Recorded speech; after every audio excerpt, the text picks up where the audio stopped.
This old man had a fortune of hundreds of billions, yet he gathered hundreds of people to snatch a 2-cent red envelope, because grabbing one would add 1 year to his lifespan. Yesterday, the old man was seriously ill. He almost died. A man calling himself an immortality merchant suddenly broke into his hospital room. He sold him 1 year of life for $100 million in cash, then invited him to join an immortality chat group. As long as he grabbed mission envelopes and completed the tasks inside, he could exchange them for lifespan. Mr. Ron was a top billionaire. He thought he had seen everything.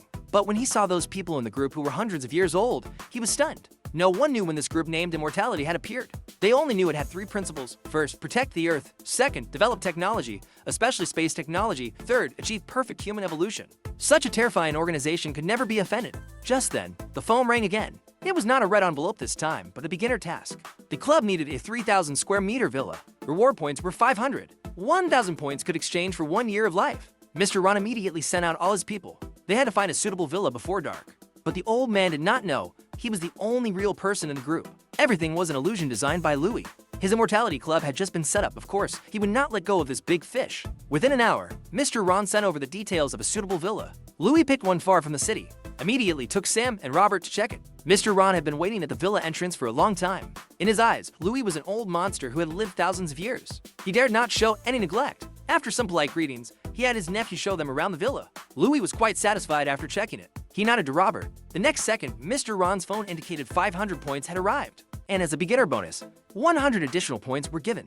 Only then did he breathe a sigh of relief. He needed just 400 points more to buy another year of life. After seeing Mr. Ron off, Louis began to plan his future development. As an immortality merchant, he had endless time, so there was no need to rush. Steady development would ensure success. Robert was there to build the global billionaire database. Louis was assured, after all, the strength of a world-class hacker was no joke. But as the organization grew, relying solely on Sam for security became insufficient. Sam was talented, but lacked formal training and practical experience. Louis had Robert post a task in the group, urgently hiring a top retired Special Forces soldier. Mr. Ron, thinking he was still capable, grabbed another task, quickly sent out his subordinates, ensuring they found the best one for Mr. Louis. After screening thousands of special soldiers, the elite soldier Alex was sent to Louis.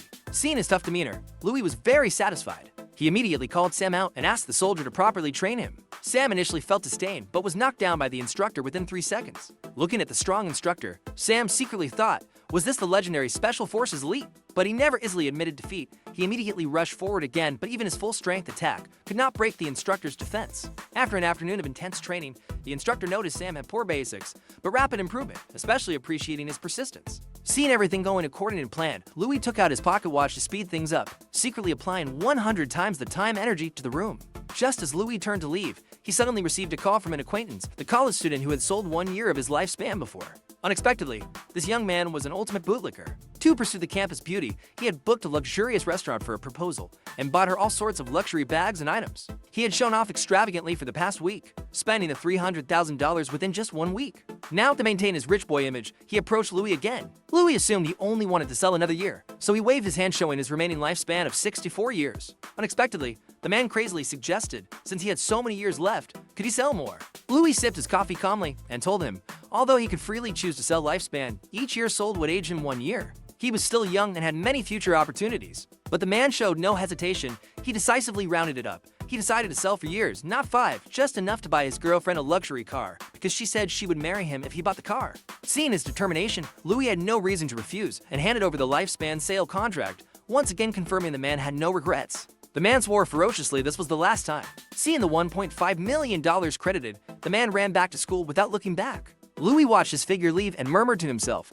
"We will meet again." Afterward, he immediately notified Robert to find a suitable buyer. The previous $100 million had almost run out. They needed another dime billionaire to replenish resources. Soon Robert found Mr. Song from the Song family, one of the major families in Magic City, was seriously ill. He controlled half the domestic entertainment industry, with 7 or 8 top-tier artists under him.